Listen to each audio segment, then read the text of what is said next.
Selamat berjumpa kembali bersama kami SKPKC Fransiskan Papua. Pada hari ini kami akan bercerita, bersharing bersama dengan Bruder Agus, salah satu tokoh yang mendamping, yang mengasuh orang-orang dengan HIV/AIDS. Kita akan dengar bersama cerita dari Bruder sendiri. Oke, baik Bruder, selamat pagi, selamat bertemu. Terima kasih banyak Bruder sudah bersedia bercerita bersama kami. Mungkin yang pertama untuk kami yang lain ini belum tahu Bruder, maksudnya soal siapa itu Bruder bisa cerita kepada kami kah? Oke, baik, nama saya Bruder Agustinus Adil OFM. Ya, sehari-hari saya di hospice. Ya, sebelumnya memang saya di Rumah Sakit Dian Harapan, kerja di sana. Tapi sekarang sudah pensiun. Nah, saya full sekarang di Hospice. Rumah Singgah Hospice Bekasi. Itu. Kalau Bruder di Dian Harapan, Rumah Sakit Dian Harapan berapa tahun Bruder? Saya dari 98 sampai 2023, kurang lebih 25 tahun. 25 tahun ya, Bruder? Ya. Mau tanya sedikit soal sejarah berdirinya hospice ini sendiri, Bruder. Dari kapan dan sampai pindah bangunan bagus di sini, Bruder bisa cerita kah? Pertama-tama ya, untuk sejarah ya, Rumah Surya Kasih ini tidak langsung jadi, ada proses panjang. Tahun 2004 saya bertemu dengan pasien Oda yang boleh dikatakan tidak dipelihara baik, tidak dirawat baik oleh keluarga. Akhirnya kami ambil pasien itu ada di depan P. Akhirnya saya ambil dan beberapa teman LSM untuk merawat dia. Pertama kita merawat dia di Rumah Sakit Dian Harapan. Nah, setelah keluar dari Dian Harapan, ya kita juga cari tempat untuk paling kurang dia pemulihan, proses pemulihan di rumah. Akhirnya kami menemukan satu rumah kantor, ya boleh dikatakan kantor, dengan ada satu kamar untuk dia, yaitu di Padang Bulan, Yayasan Harapan Ibu. Kebetulan ya staf juga ya peduli dengan HIV, orang terinfeksi. Ya kami sudah tinggal di situ kurang lebih 3 tahun, semacam itu. Nah, mulai dari situ yang saya rasa ada keinginan untuk mendirikan rumah singgah. Tapi pikir-pikir ya, dari mana uangnya?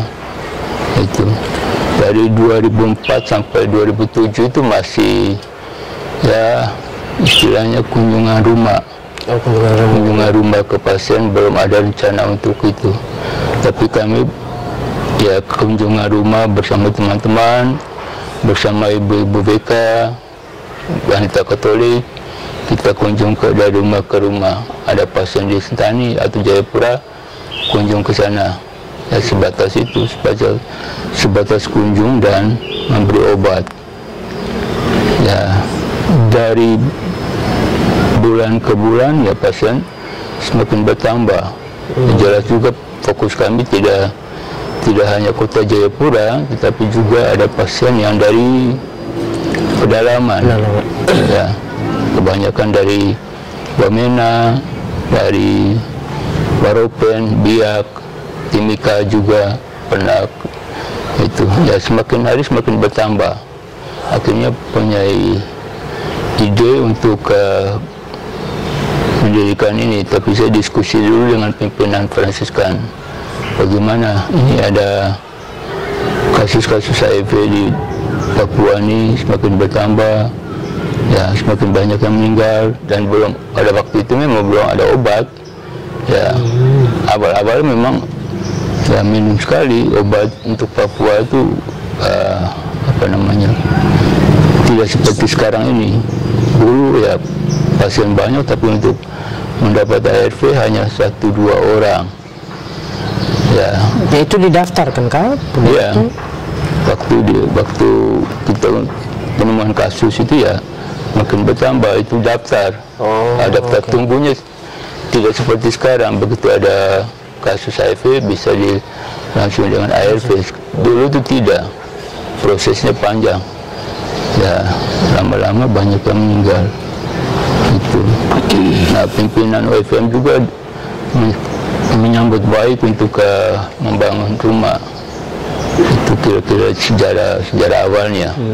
Itu pun ya diskusi banyak dengan dokter Hendra, dokter Gunawan. Awal-awal diskusi bagaimana Fransiskan bisa mendirikan rumah singgah untuk menampung pasien HIV. Mereka juga melihat pengalaman di Thailand. Fransiskan di sana ya merawat orang HIV. Kasusnya bersama di Papua. Maka ya itu diskusi panjang ya, untuk mendapatkan satu rumah. Awalnya di mana rumah? Awalnya rumah singgah itu di samping susteran DSY, di kompleks rumah sakit. Oh, di rumah sakit. Ya, itu hanya 6 tempat tidur, dua kamar. Satu kamar, 3 tempat tidur. Ya, mulai dari situ ya mulai didirikan resminya tanggal 17 Maret. 17 Maret ya. 17 Maret 2007. Mulailah di sini dibentuk menerima pasien pertama. Itu dengan berapa pasien? Waktu itu 6 pasien. 6 pasien. Ya, pasien yang awal-awal itu sampai sekarang masih hidup. Ya, luar biasa. Ya, kurang lebih 17 tahun mereka minum ARV, masih berjalan baik. Masih komunikasi dengan Buder juga? Masih, lalu ambil obat ya. Itu. Nah, memang banyak suka duka. Terlebih pertama, ya dari mana saya dapat biaya? Ya, OFM juga tidak punya biaya. Ya sudah, pada awalnya memang jalan seperti jalan apa adanya, ya.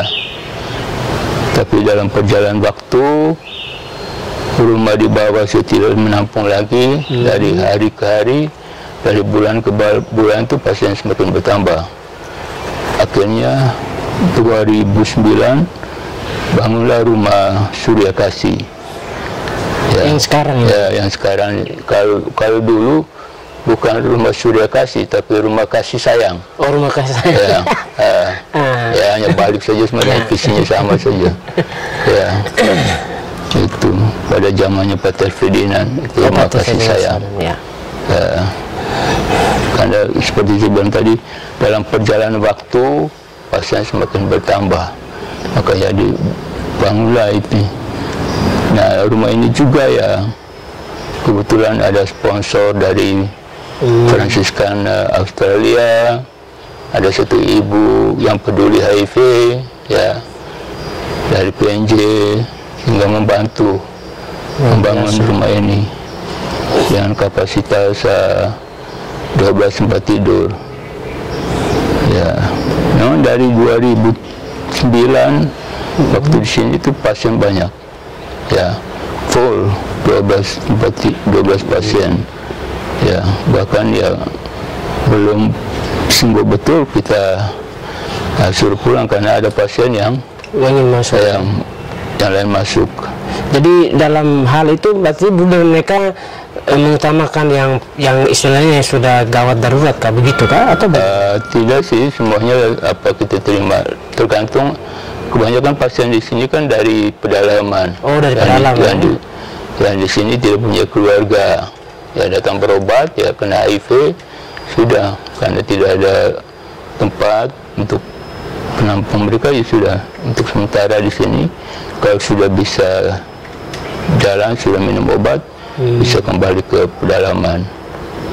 Itu. Kalau awal-awal tadi ini Buder cerita soal awal-awal tadi, itu Buder sendiri atau dibantu oleh Fransiskan yang lain atau mungkin suster atau perawat begitu sampai sekarang? Awal-awal itu ya ada perawat bantu saya, 2 orang. Ya itu gantung, kalau pasien banyak saya minta cari perawat 2 orang, tapi kalau pasien hanya berapa, tidak terlalu banyak ya, itu 1 orang. Dan ada yang dulu ada ibu masak. Oh, ada yang masak juga. Karena pasien banyak maka perlu ada ibu masak. Satu ada juga saudara-saudara muda weekend ya. Oh, oke. Untuk mandi mereka, kasih makan dan sebagainya. Gitu. Kalau apa saat sekarang ini Buder sendiri atau ada perawat berapa yang suster yang bantu? Selalu ada perawat. Oh, sekarang ada perawat. Karena saya selama saya kerja di rumah sakit ya, selalu ada perawat di sini. Ya, satu dua orang ya. Sampai sekarang hanya satu perawat. Satu perawat. Ya, karena pasiennya tidak terlalu banyak. Nah, mulai pasiennya itu berkurang setelah COVID. Pada saat COVID ya, karena kita seleksi pasiennya. Kalau ada COVID ya diobat dulu di rumah sakit. Ya, di sini betul-betul yang positif HIV dengan tidak ada penyakit lain.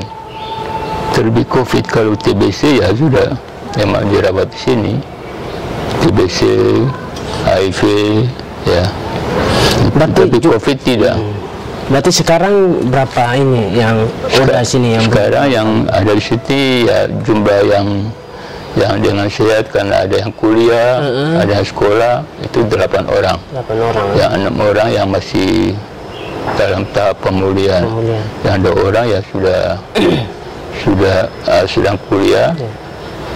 Tapi mereka tetap datang untuk ini. Iya, kalau 2 orang itu kan tetap tinggal di sini. Oh, tetap tinggal di sini ya. Oh, oke. Karena tidak punya rumah, tidak punya keluarga, sudah daripada mereka masuk asrama, biaya asrama, yang mendingan tinggal di sini ya sambil jalan kuliah atau sekolah. Tapi yang dulu yang benar mereka layan itu apakah komunikasi sampai sekarang dengan Bude atau sering-sering mereka datang misalnya turun ke kota datang kalau sekarang kan berarti itu urusan dengan rumah sakit, dengan ambil obat. Oh ya, obat ya benar. Yang penting ya ketemu di rumah sakit bisa sehat, dan ada juga yang datang ke sini melihat ya.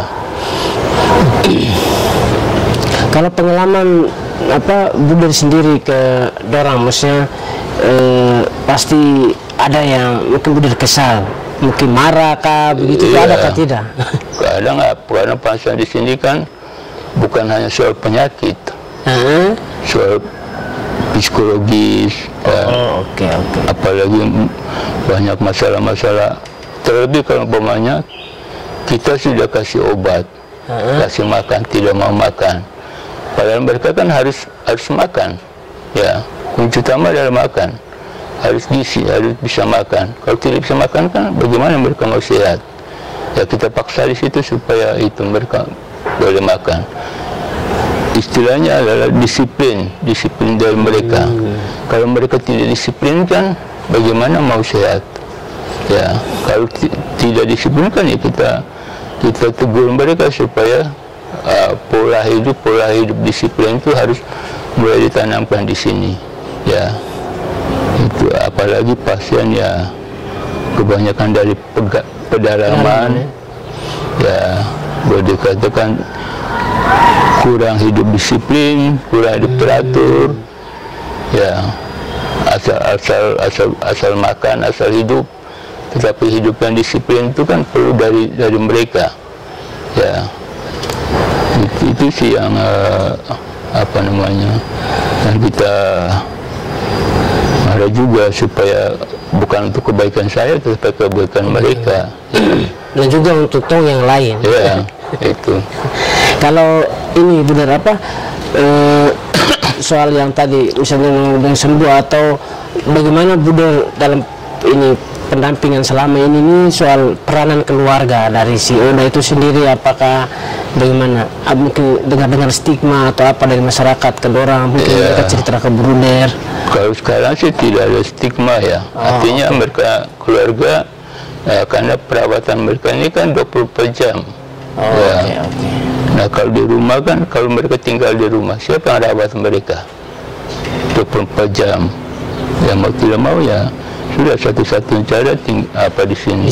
Ya memang persyaratan juga ya. Pertama harus dia HIV, harus dia terbuka, ya harusnya terbuka bahwa saya HIV. Kenapa? Karena interaksi di sini bukan hanya dengan pasien, tapi ada pengunjung. Iya. Ya, mereka jangan kaget nanti, kenapa saya ada di sini? Ya harus tahu juga penyakitnya.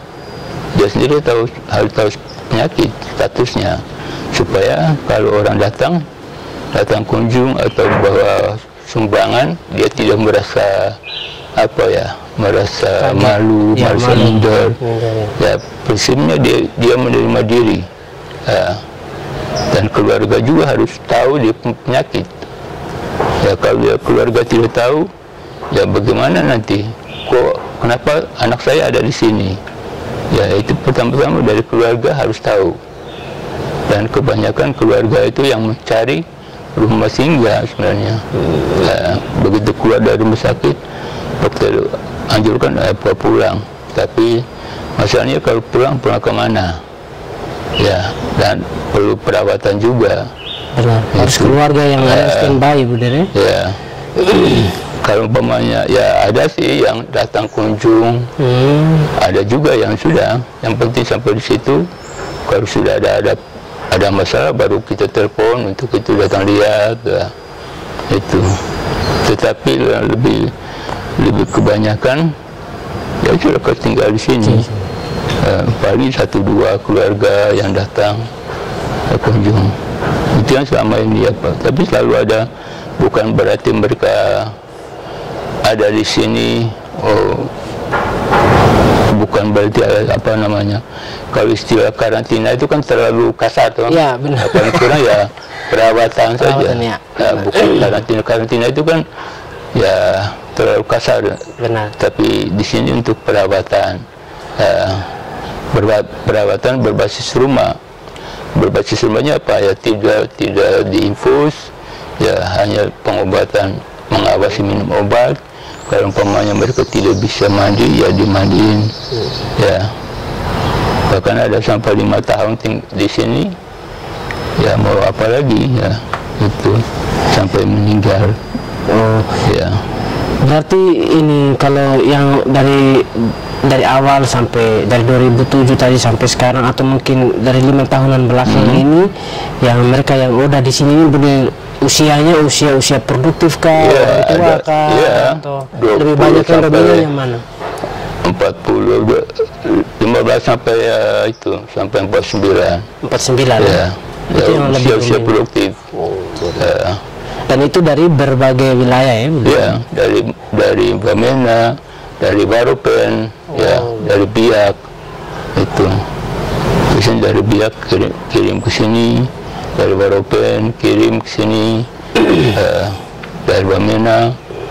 Tetapi yang dari Bamena yang ada pasien yang ada sekitar Jayapura sini. Oke. Ya. Kalau macam pelayanan ini selama ini, sejauh ini, macam di sini kan ada di pemerintahan kota toh, ada provinsi, misalnya bagaimana ada sumbang atau peranan dari pemerintah sendiri terhadap pelayanan ini, sudah dilihat nilai bagaimana? Ya, ada sih dari KPA, ya itu kan berupa makan minum, beras, ya setiap tahun. Ya. Mereka support setiap tahun, benar ya? Setiap tahun ya, paling beras, mie, gula, apa yang kita minta. Jadi macam ke Bama langsung ya, bahan-bahan makanan. Bagaimana penghayatan Bruder sendiri sebagai seorang Fransiskan dalam melayani mereka sebagai pasien ini, Oda ini sendiri? Menurut Bruder lihat spiritualitas Fransiskan dalam pelayanan itu sendiri bagaimana? Iya, karena sesuai dengan apanya, ini kan istilahnya rumah. Bagaimana sebagai satu keluarga, bukan dilihat sebagai pasien, tapi anggaplah saudara yang sakit, ya diperlakukan sebagai keluarga. Prinsipnya begitu. Entah itu Fransiskan, saya sebagai Fransiskan, tetapi pertama-tama adalah melihat mereka sebagai saudara. Ya, saudara yang sakit apa. Tidak melihat mereka sebagai pasien tapi melihat mereka sebagai keluarga yang sakit. Ya, bagaimana keluarga, kalau punya keluarga yang sakit, bagaimana perlakukan mereka. Ya sudah, dalam keluarga juga ya makan apa yang disiapkan dari keluarga. Ya. Bukan berarti karena dia pegawai atau dia pejabat makanya tidak, itu sama. Nah di sini prinsip itu adalah prinsip solidaritas itu. Baik, sekarang harapan Bude sendiri bagaimana untuk yang pertama untuk hospice masa rumah ini sendiri dan keluarga yang ada di dalam sini, masa saudara-saudari yang ada di sini. Habis itu yang pertama, yang kedua Bude sendiri berharap harapan besar kepada misalnya untuk mereka yang mungkin di luar yang sudah kena, atau bagaimana masyarakat supaya istilahnya menekan ini Oda ini sendiri. Yang pertama kan sebenarnya kalau umpamanya begitu dia diagnosa, terlebih untuk masyarakat ya. Begitu dia diagnosa HIV, pertama-tama adalah minum obat. Pertama-tama harus minum obat. Kalau minum secara obat teratur, secara benar, mereka akan sehat. Kalau umpamanya mereka merasa sehat, bukan berarti sehat, tetapi virus ada. Ya, karena kadang ya selama ini ya yang masuk di sini juga kebanyakan orang yang minum obatnya tidak teratur sehingga muncul penyakit baru. Tapi kalau mereka minum obat teratur sebenarnya ya tidak perlu ada rumah singgah. Ya. Kalau sekarang ya kalau saya lihat obat sudah ada, tinggal mereka bagaimana minum obat itu secara teratur. Itu penting untuk masyarakat, bahwa begitu keluarganya atau saudaranya atau anaknya yang kena HIV tidak usah malu, karena minum obat secara teratur dia akan kembali normal, bisa kerja, bisa dan lain sebagainya, bisa beraktivitas, bisa dia kerja di kantor kah atau di mana kah, kalau dia betul-betul minum obat secara teratur. Ya, itu pentingnya di situ, bahwa obat secara teratur ya tentu dengan gizi juga. Ya, tapi yang penting minum obat secara teratur itu yang penting. Pola hidup, umpamanya tidak boleh minum, tidak boleh yang lain-lain. Betul. Nah, yang untuk di sini ya, kalau saya pikir sih, kalau umpamanya harapan saya, kalau umpamanya itu masyarakat sudah sehat, sudah baik, ya sebenarnya rumah singgah tidak perlu ada. Ya, tapi karena itu tadi seperti saya bilang tadi, masih ada pasien yang minum obatnya tidak teratur, timbul lagi penyakit yang baru atau kambuh lagi, sehingga itu perlu perawatan. Ya, tapi kalau umpamanya mereka minum obat secara teratur, disiplin, ya rumah singgah ini tidak perlu ada sebenarnya. Ya. Harapan saya itu saja, minum obat teratur. Dan kalau betul-betul di sini, kalau pulang dari sini sehat, pulang dari sini minum obat secara teratur, ya bisa kembali kerja. Itu. Siap. Baik, Bude, terima kasih banyak. Terima kasih banyak, Bude, sudah cerita banyak tentang ini. Baik, Bapak Ibu, saudara-saudari, kita sudah bersama dengar cerita dari Bude sendiri. Yang penting tadi Bude Agus bilang itu menganggap semua sebagai saudara-saudari atau keluarga, itu penting.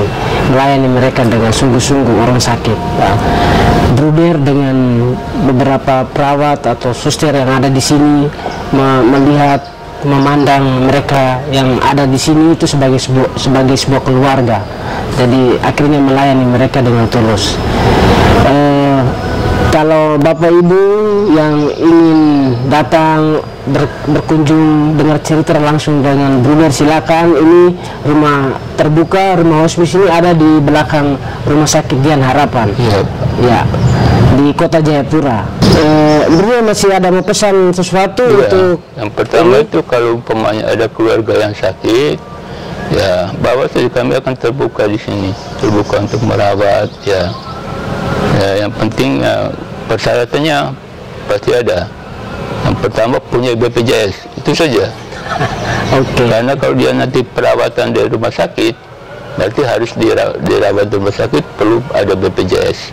Ya, penting itu saja, BPJS. Dan itu makan minum apa semua ya tidak kita tanggung di sini. Terima kasih. Baik, terima kasih banyak, Bunda.